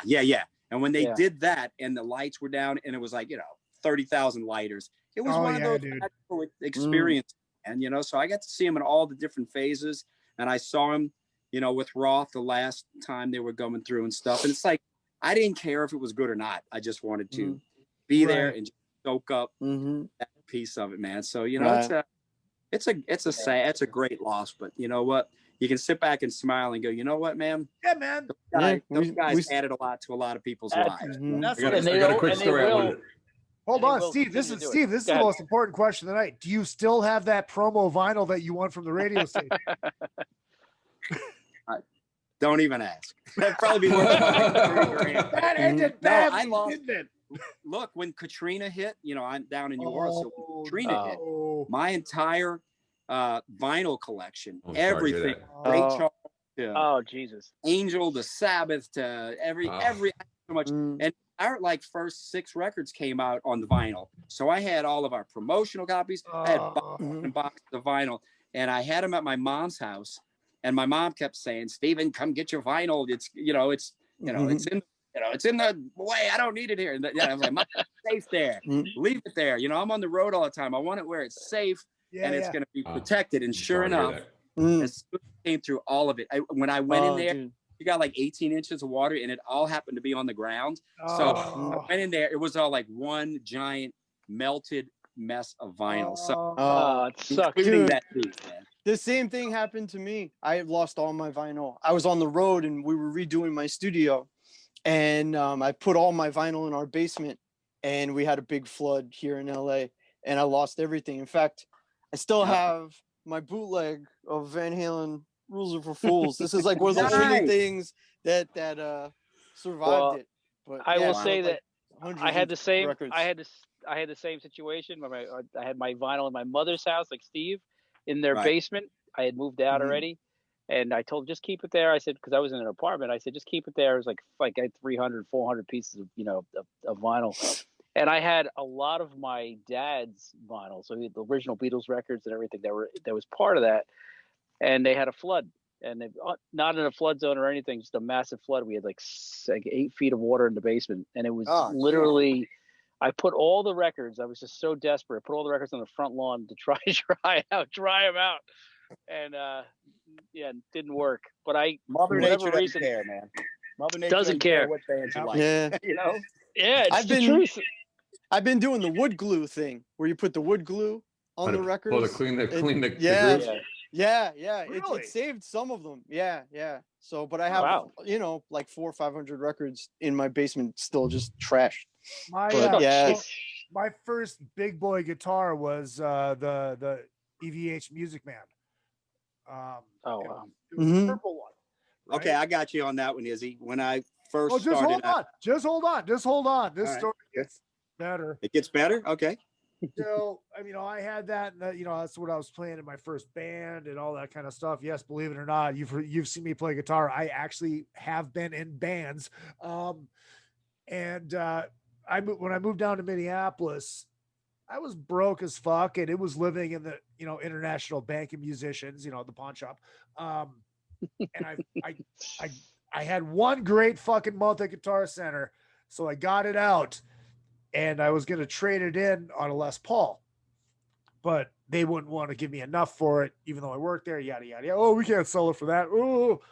So I sold it to my buddy for what I bought it for. Brand new off the wall, $1,300. Figured that's what it was worth, whatever. And he turned around and sold it for $3,000 to this guy from Nashville, who I guess actually used to work for Eddie. And I guess Eddie touched it at some point. And it was in his basement, and there was a flood. Guess what got lost? Oh no. Fuck. Guitar, and it was the insurance company gave him $7,000 for it. Wow. Jeez. Unbelievable. That's crazy. So anyways, rub salt in the wounds, please. No, that's okay. I remember I got one for you. Remember Musicians Exchange? Oh yeah. A long time ago. Well, when we first started out, when they first came out, I got that black and yellow Charvel, Eddie Van Halen Charvel, right? Love that guitar, I paid $5.50 for it. I'd saved up a lot. And I went and had Floyd Rose put on. Nobody knew who Floyd Rose was, but I knew from Eddie, right? So I got the Floyd Rose cost me $350, and the guitar was $550. So that was my signature thing. And then finally, when we did our first record, Robin Crosby produced it. And so one day I go into the studio, and I'm looking for my guitar, and it's gone, but there's this black guitar sitting over in the corner. And sure enough, overnight, Mr. Robin Crosby, God rest his soul, had taken my guitar apart and had somebody paint it solid black. Oh, so, wow. Are you serious? Yeah, but and he had good intention. He was telling me, "You're getting ready." This is what he told me. Now he probably just didn't like it, but he said, "You know, this your first record's coming out. You need to worry about making your own name now, and not, you know, Eddie Van Halen's name. You need to do your own thing, and you need to develop Steve Blaze now, and it's time to put that to rest." And so I like cried in my pillow, and I sold the guitar later because it was. Doesn't Steve Stevens tell that story about like he got in the brand new guitar from Hamer, like the one he wanted, the whatever was pink or whatever was perfect, and like Billy Idol took like a screwdriver or something like that. It was like, basically we're a punk. I don't remember the story exactly. Like, we're a punk group. Look, there's a chance that he may. There's a chance that he may join us in the next 40 minutes, and if he does, we will. He has the floor. We could ask him. Oh, so the guy in Rick James's band back in the late 70s, early 80s, he had a black and yellow striped Eddie guitar. Oh yeah, and it looked really ridiculous, you know. Yeah. Well, that's one of those guitars where it's like, yeah, you can play signature guitars when you're in other bands. But there's a big but. Guitar, nobody else can play that in any other band unless you're in a Van Halen tribute band or some random cover band playing at Johnny's Bar in Sheboygan. You know? Hey guys, I gotta jump, but I wanted to say it was awesome, dude. Thanks for having me, and you're always great welcome. meeting you guys. Great to meet you. Take care, Jeff. Take care, buddy. Talk to you soon, Jeff. Yeah, dude, we'll talk soon. All right, man. See you later. Bye. Later. Oh, Steve, just so you know, you're the only person that has come on this show anytime that Renoff has been on and not kissed his ass about his Van Halen books. So props. Props. Hey, look, everybody. Oh, dude, I love your books. I'm sorry. Listen, was that rude? No. I'm like, you know, it's like this super awkward, embarrassing thing now we got to deal with. But I'll tell you, anyone who saw Van Halen and got the promo vinyl, it's like, forget it. I wrote a book. I mean, you guys were like there, you know, it's like you were there at ground zero for Van Halen. That's like, for me, that's like I still have the Wolfgang. I'm endorsed by Peavy, right? So remember when they did the Wolfgang guitars? Yeah. I got one of those, and I still have it, and I can't put it. I would never give it. I'm trying to find more of them. That's the best one out of all of them. I love those the Peavy guitars? Wolfgang. I'll tell you, out of all of the Eddie guitars, I think that's the best one to me. Yeah. Because I had EVH gave me a Wolfgang to use for like Jimmy Kimmel or something.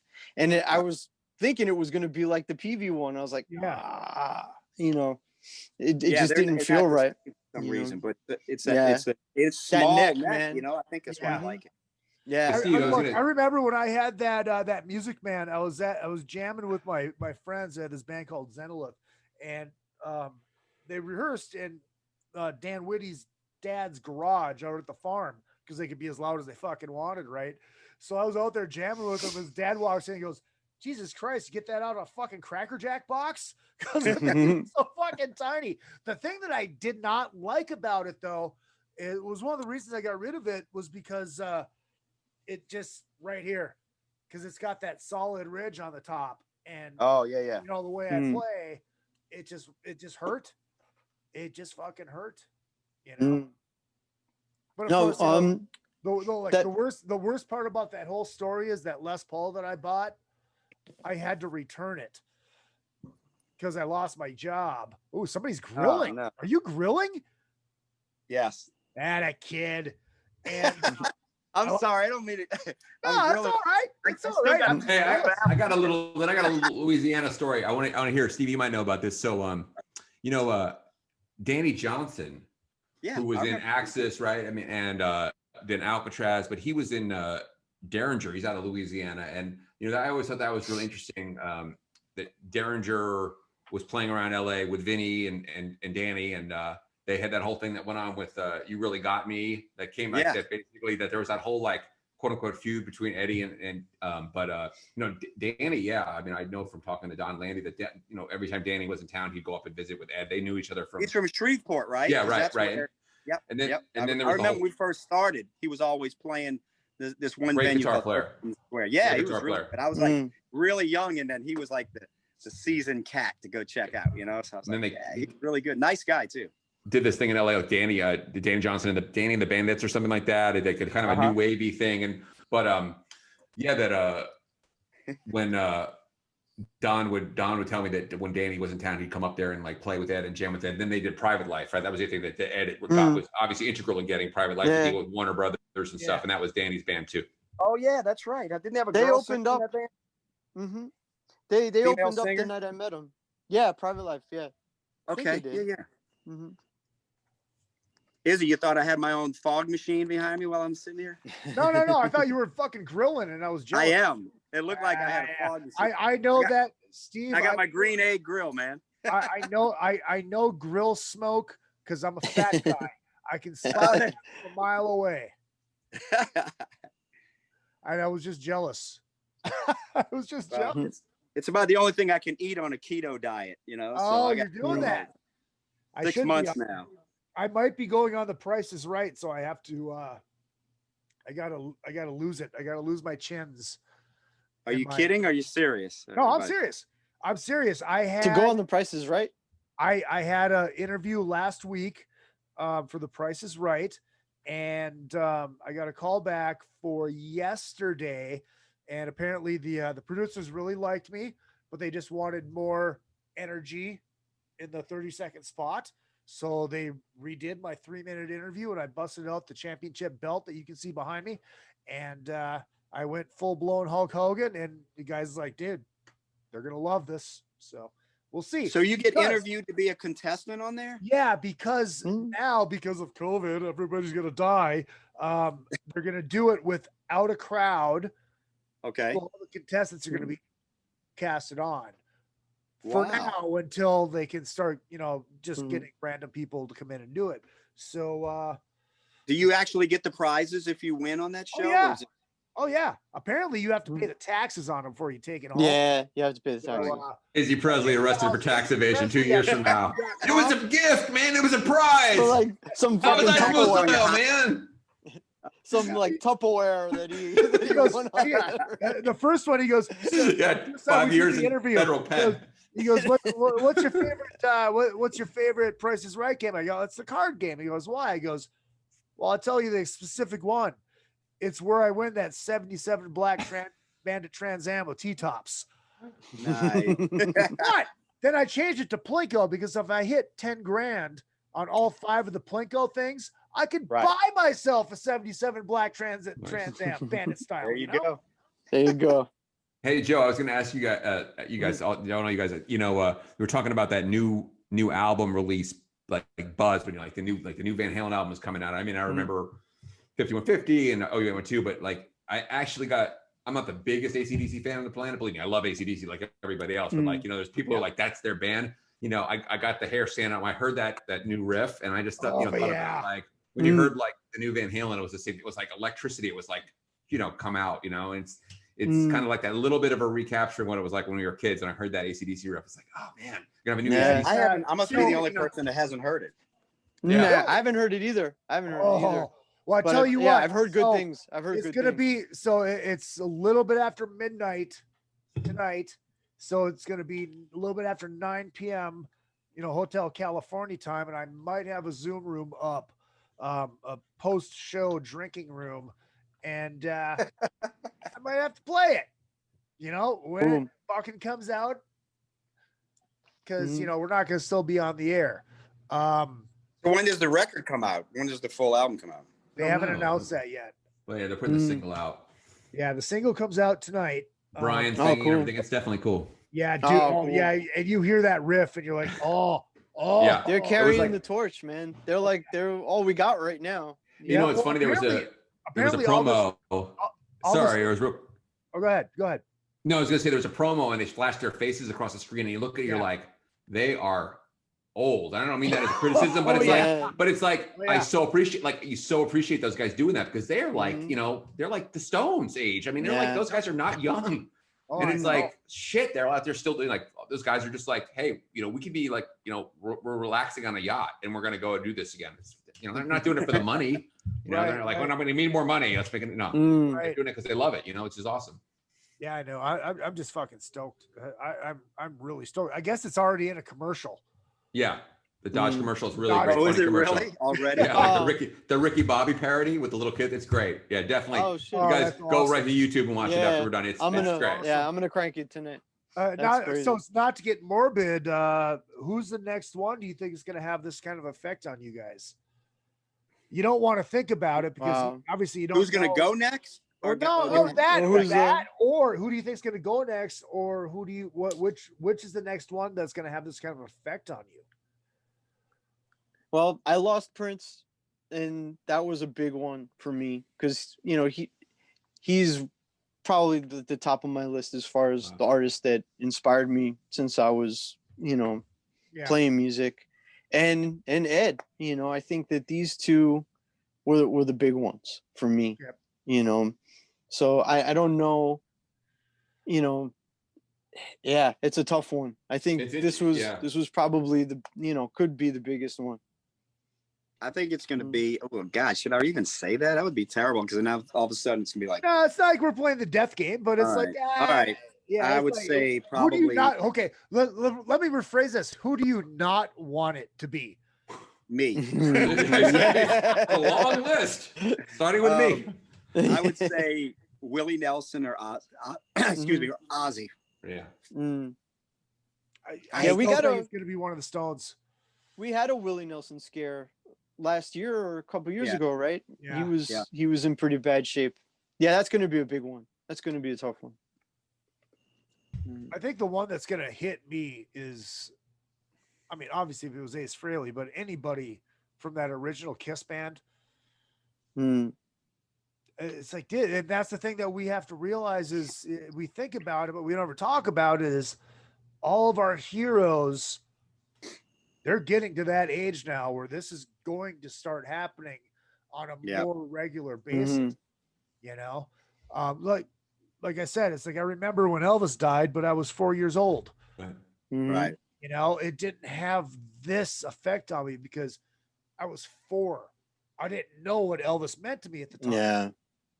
Now, my first concert was Monsters of Rock. That was my first big boy show. And driving in my 74 fucking Firebird, listening to Van Halen 1 and the fucking cassette player. Oh, it's just, the guitar and the whole 9 yards. It's like, ooh. And I had the 5150 head, back in the 90s too. It's like, it was, even though I was an Ace Frehley guy, which is weird, but yeah, it's a tough thing. The thing I was thinking about today is, as a kid, you idolize athletes. I grew up in, so I said I was living in New York and New Jersey when I was a kid, and it was like, people, my dad would talk about like Tom Seaver, and I got to see Tom Seaver pitch. Yep. He just recently passed away. Yeah. It's different with that because it's like, I hadn't thought about Tom Seaver for a long time. And of course, when I saw he died, I was like, shit. And I was like, I actually went to a game and see Tom Seaver pitch with my dad, and I had that special memory. But with like guys like Ed, Reggie Jackson, right. And you think like Ed is like, they could come out and play again. Like hey, next week, guess what? They're going to do Tom Seaver's not going to come out and pitch again, right? That's like, it's done. It's interesting, that sort of difference where you're always like, I don't know, you have that different sort of expectation with the person's like going to be part of your life publicly forever. Like, he could, Mick Jagger's 75, he'll go out there and he'll play or whatever. It's fine. And, and then to have that finality. But they're in your life every day as it is. Right. Movie, there's radio. They're constantly in there somewhere in the fabric of your life. Exactly. They never go anywhere as what an athlete from the past. It's sad, but once they have an expiration date. Yeah, you're not watching Tom Seaver pitch on YouTube every day. You're not like Googling up videos. You might think, wow, you might do it like once every 3 years or something, right? Right. And it's like Tom Seaver tribute pitcher or anything. You're not pulling out this Fleer baseball sticker. There you go. That has Dan fucking Quisenberry on the cover. Dan Quisenberry. Okay, hold on 1 second. Isn't that a cereal? Quisenberry, that was a cereal, right? Yeah, right? Oh my God. Frankenberry. I'm sorry, Frankenberry. Yeah, Frankenberry. Quisenberry was a submarine pitcher. Hey, they just released Frankenberry, Count Chocula, and Boo Berry. Again. Yeah, I saw that. Yeah, that's big news in my world. Just so the kids can get diabetes right before Halloween. I know. Huh? Are they going to be allowed to go trick or treating there? Because in LA they tried to ban it. Down here we're gonna do it anyway. Kid. We're gonna have masks on anyway. I mean, why not? Well, right. It's Halloween. You're gonna have a mask on. In my neighborhood, everybody's saying we're going. We're gonna do. I love it. Oh, what has he got? Hold on. He's putting. I think it's my 1979 Yankees baseball card collection, but I don't think I have Thurman Munson in here. I got the Thurman Munson card the day he died, which was pretty ironic, but I put it away somewhere. But yeah, this is like 1979 Yankees cards. Those mustaches, man. Yeah, they all had the mustaches. Yeah. Yeah, it's funny you brought up Thurman Munson, but my buddy Dan Epstein, who was on the Cheap Trick show that we did, he's actually got a Thurman Munson book coming out. It's a great. Wow! Great book idea. Yeah. Yeah. See, and look, this is the best thing we could have done, because all we've done tonight is talked about Van Halen and how much Eddie and Van Halen have meant to us, and now we're going on to fucking baseball and random. This is what healing is all about. Nah. Well, dude, again, never had baseball down here in Louisiana. We never had a team. I know. What? So is it football down there? Is it? Well, it's the Saints. It's football, the Saints down here, but I got to be honest with you, the majority of people down here are not happy with NFL, and it's a shit. Say the least. Look, it's gonna be interesting to see what happens like next season. When they start letting fans back in, like full blown, how many fans come back? Because there's a lot of fans that are not happy with the way they are projecting themselves at this point. The NHL kind of did it a little bit at the beginning of the playoff, but then they strayed totally away from it, and it was just the game. Really disappointed with Drew Brees. That's the biggest one down here because he was like, this guy could have run for governor as soon as he got out, won. But what's been going on now, so everybody is just like really just disenfranchised with it. I mean, I'm just like, and it makes me mad because I love football. That's all I want to do is watch every single game. And now it's not like I'm boycotting football and I really miss it and I'm doing it, for principle but I still am so bummed. I'm just like not interested anymore. I watch it and I just feel like, go watch with no fans. It sucks with no fans. But you guys will be happy to know I am not wearing the pants with my face on them tonight. Because I have those. And Steve, I'll show them to you. All right. That's okay. Healing short. That's okay. Joe's like, I'm good. Hey, man, I'm good. No worries. Don't get up. Stay seated. Thank you. Mind you, I've seen this man in a mankini before. So. These are real. What? These are real. That's you? I thought it was Ozzy for a second there. Is your nose is strategically placed? Of course. Of course. I should have had my mouth open. Oh, that's pretty good, man. I love this. This is what it's about. We're laughing, we're having fun, and remembering the great fucking Eddie Van Halen. It's coming up on. We've been going for an hour and 40 minutes. Steve, you've been here for about an hour. Let's close this thing up. Mm-hmm. I don't know what else there is to say. It's like, we're gonna come back and we'll do it in a couple weeks. Fuck it, we'll do it on my birthday, Monday, October 19th. We will do the 5150 versus Eat 'em and Smile. Let's do that. All right, that'll work. So we will do that show then, which was supposed to be tonight, except for obviously the horrific news about Eddie Van Halen this afternoon when we heard it. Steve, final thoughts?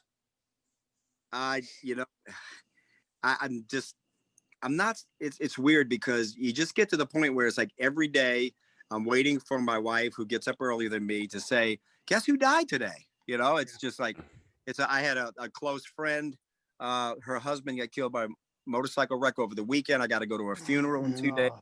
and just a great, like a fan of ours they've been coming to see us for 30 years. And I know him and I just saw him recently and just like that. So it's like, it's just, it kind of just gets to you where you don't even know how to react. Like you feel really horribly sad inside, but you just become kind of numb to it. And then you start realizing that every single second of your day, you got to appreciate it. You got to tell everybody that you love them. You got to be the best person you can. And you got to let everybody know that, look, I might be gone in 5 minutes. This is what you mean to me. Yep. And just got to be, man. That's all I can do. It's just rest in peace. I'll be listening to Van Halen with a whole new feeling inside, and they'll be with us forever.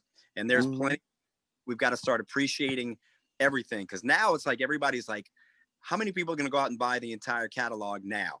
Why didn't you have it before? Like, let's do things while they're here, so that you can get. I don't know. I just appreciate things more when you have them. So it's just a different on things. The more you lose, the more you appreciate what you've got.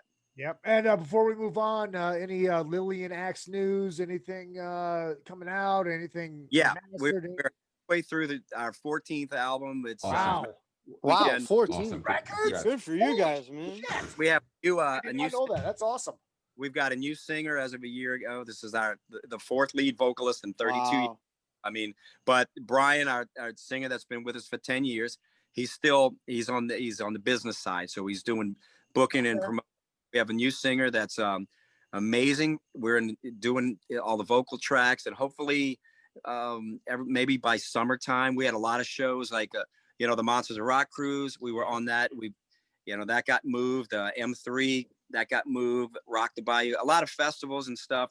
We were getting ready to come out with the new singer and do a lot of dates.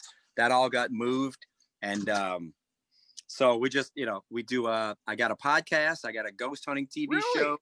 I'm doing a horror movie that I'm the slasher guy. Movie. I got a man cave show with the singer and I every Saturday night on my Facebook page. Just trying to keep busy and keep out in people's in their peripheral until we can get back out on the road. So what's the podcast? It's called The Love and War Show. We've done 36 episodes. Cool, man. Shit. We've got a YouTube. Wow, damn. We got a YouTube channel. It's called The Love and War Show, and it's on my Facebook page live. And basically, it's 2 hours of us just talking, cutting up. My little boy comes on. He has his joke of the week. He has the Stump, who's my stage manager. But every week he dresses up like a different musician, like Elton John. We just did Skinner. And he, let's put it this way, he's a struggling vocalist. So it's kind of funny because he takes it real serious. So I play acoustically. We've done everything from Hall & Oates to Rod Stewart, and he dresses up the part. That's awesome. And we do medley. If you just watch a couple of episodes, it's hilarious. My mom comes on. She's in her 70s, and she gets cooking and love tips and how to, boyfriend tips and all this kind of stuff. That's great. Have fun and do hilarious stuff just to make people happy. So, great, kind of stuff, and just keeping busy, brothers. Keeping busy, man. That's great, bro. Yeah. Greg, people want to get the books, which I'm going to buy both of them this week, by the way. Finally. After you win your prize at the Price is Right money, buy 10. No. I still got a little something stashed away. I'm going to buy them both this week because I need them. Well, here's what I want to say. I want to say that, Steve reminded me of what I guess I wanted to say about Van Halen when we first started when we got on. It's the real thing about Van Halen. I saw as a fan, as a person who was always interested in what they did next, is that those guys were so tight, the brothers, and then with Wolfie. And they kept it close to the vest, but that's what it was about for them. I mean, that was really what it was about for them, was that bond, that brother, Eddie never did a solo record. I always wondered why. And I kind of presumed that part of it was going to be, you can't do it. If you do a solo record with Alex, it's just like, you might as well just call it Van Halen, right? It's like Van Halen, right. And so there was that tight bond, and have Wolfie on stage, and like Steve's, talking about his family. And that's the thing. It's like, shit, you don't know. I mean, we've all got people we love who are older or whatever, and just the day that we all don't want to comes, and enjoy those times, because, as someone said to me a long time ago, it's like, enjoy the good times. You feel good right now, enjoy it, because there's bad times coming. Eventually they're going to come. Enjoy it. And those are the memories you build. You do things with your son, your mom, your family, whatever. And I think that's the, as much pain as I'm sure Wolfie is in right now, which has to be unbelievable, knowing that he did all those things with his father and had that relationship went beyond just sort of like father-son shit. It's got to be a deeply reassuring thing in some ways. They did more than just like, whatever, like play catch. You know what I mean? It's like, hold on. I just got this tweet from Stratsman 5150 says, "That was a great show, guys. The keyboard story put a much needed huge smile on my face. Thank you." Definitely. That's fucking great, man. That's what it's all about. That's what it's all about. I'm gonna hit usually right now I would hit the outro music, which is the Black Diamond live outro, but I got Eruption going in the background right now for all of the listeners online, not the YouTube people, because that of course will get flagged. But Joe, before we move on to Joe, Greg, if you want to pimp the site, where they get the books, Van Halen Rising, the Ted Templeman book. Yep, they're on Amazon, and I just would love hearing from people. Just send me a tweet at Greg Renoff, and I'm just happy to talk at this point. It's nice to hear from people. Their stories, like Joe's story, it's a great story. It just kind of lifts your spirits, and that's what I wanted to try to do tonight, was tell some good stories that I'd heard. Yeah, that's what it's all about, man. Greg, I'm going to get you tomorrow. I'm getting them tomorrow. All right, man. That sounds good. You don't like them? You don't like them? Throw it on the big green egg and just grill it on up. Right. I got mine. Hold on. Then next time you can go, dude, I love your book. That guy. I'm going to go through the whole catalog. I'm going to go through all 14 albums. I'm going to do tonight. Like stay up all night. Joe, what do you got other than the B-side we're going to record? Yeah, we'll see about that. No, it's going to happen. It's going to be fun. Anyways. Well, I mean, just as far as, to summarize, what everybody else said, I mean, we're in a time right now, especially at our age, where the people that we love and the people who have inspired us are leaving this earth. I lost my mom a few years ago, and that was, ridiculously hard. And now losing the people that brought me joy in my life, in all our lives, it's never easy. With Van Halen, I think that since I discovered them, well, oh my God, when I was 8, 9 years old or whatever, I don't think a day has gone by that I haven't listened to them. And that's how important they were to my life. But as a guitar player, and what Eddie did for me is just, I mean, look, Hendrix paved the way, and he was very influential, but it was more of how he did things than what he did. If you took away the sounds, Hendrix was playing R&B guitar pretty much in the blues. Yeah. Eddie not only took his on a journey with his sound, but he was playing notes that none of us ever heard. It was a complete package. He had the harmony of a classical piano player. He had the rhythm of a jazz drummer, and he had this ferocious heavy metal, huge tone, along with being having the soul of like B.B. King. He was a complete package, and took all of that and made it sound like it was from fucking outer space. Nobody, I don't think anyone will ever come close to something like that again. And I'm glad that I got to see it, and we all got to see it in our lifetime, and have it touch our lives the way it has. I'm getting kind of emotional just thinking about it. Sure. It's just, this was the big one for a lot of us. And I just, I say thank you to him for inspiring me to pick up a guitar.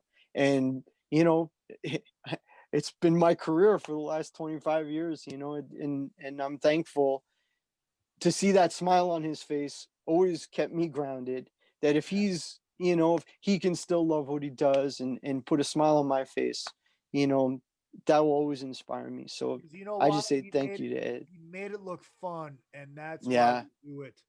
Hmm Because There it's was a quote, supposed to be fun. and I had it hanging up on my wall, on my bedroom wall. Like, you know, when he said something in Guitar World magazine, like, I just want to be up on my, you know, up on my hill over here, just playing my guitar. And that was my dream. And here I am living up in the hills in my studio, you know, playing my guitar every day. So he gave me a goal and a dream, you know. So I'm just glad that I got to witness it all, you know, like the rest of us. So it's rough to think about. I mean, it's like, you know, suddenly you say that and it's just like, you're like, he's gone. And that's just like, I don't want to be morbid, but it's like real. It's like, it's tough. Yeah. Well, guys, it really is. Just meeting two of you guys, and I know Izzy, but see now you guys are part of a little piece of my life.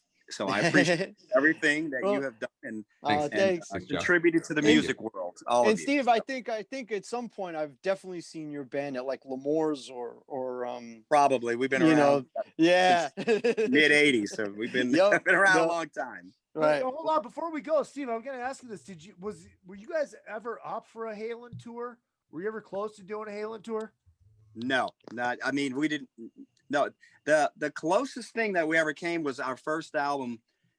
We were managed by Marshall Burrell, who originally he was Rat's manager at the time. We did some shows with Rat and Queensryche, and this is when we were doing the unsigned band, you know, just playing 5-6 nights all through the U.S.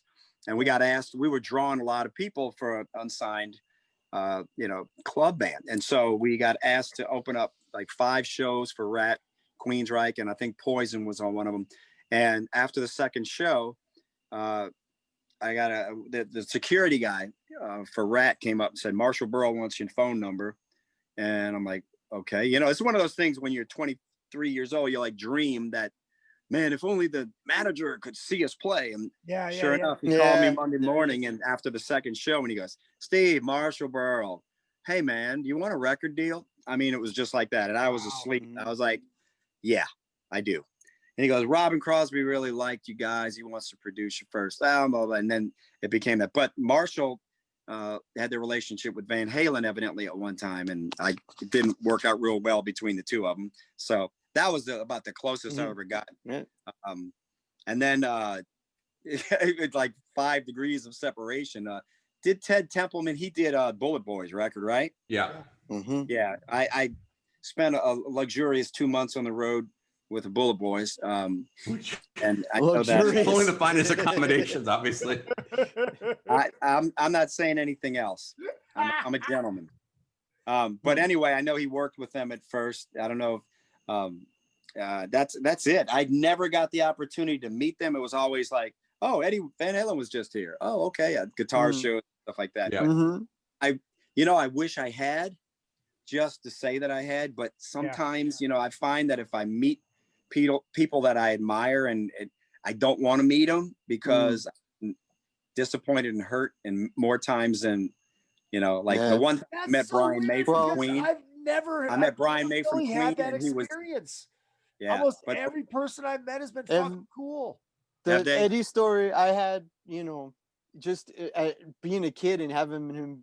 You weren't here when I told it, but just to be 15 and have this guy give us all the attention that he gave me that's cool, man. Ridiculous, you know. That's excellent. I had that happen to me one time with Brian May from Queen. And you know how you look at Brian May from Queen and you're like, this guy just seems like such a gentleman and whatever. Well, this was before we had gotten signed, and he had his he was doing it was at the NAMM show, right? And I was early 20s, just kind of started to make a little name locally for myself. So he had that Guild guitar that came out, and he was doing the thing with the kids in there. He said, would anybody like to come up and play? And all the kids in there were like, they all like parted like the Red Sea and looked at me like, I go up, Steve, go play. And I was like, no, I couldn't. So I went and sat in the corner after the crowd had dissipated. He was talking to some people. I sat and purposely with my back to him, and I picked the guitar up. I started playing. I was like, wow, I love it. Because Brian May's always been, I always tell, he and Eddie were my 2 favorite guitar players, right? So Next thing I know, I look up and Brian May is on one knee, right next to me, looking at me, staring at me, watching me play. Awesome. And I'm like, oh, I can't believe this. And I said, hi. And he's like, keep playing. And I did. And then he was overly complimentary and stuff. So I didn't know what to do. So I'm just playing. And I said, I love the guitar. Next thing you know, my right knee and starts uncontrollably shaking. Like when your teeth chatter and you can't stop it. Yeah. And so my knee is bouncing and the guitar is bouncing while I'm trying to play for him. And I had to stop. And I just told him, look, you know, I apologize. You're my favorite guitar player, huge fan, and this and he sat there with me for 10 minutes and watched me play until his publicist came over and grabbed him. And I was like, I don't ever want to meet him ever again, because if I catch him on a bad day, I'm gonna be. You know, I'm gonna be. So he was the perfect gentleman for being who he was. It was like, that's it. I don't need to meet anybody else. You know, it was. And when you meet people like that, and then you meet some other people and they disappoint you, you just start realizing I'm going to admire them from afar because I admire what they did. I don't need to, you know, admire them as people. Right. The music will always live on. Exactly. That's what I need to work. I got my Ace Frehley handshaking picture, and that's all I wanted.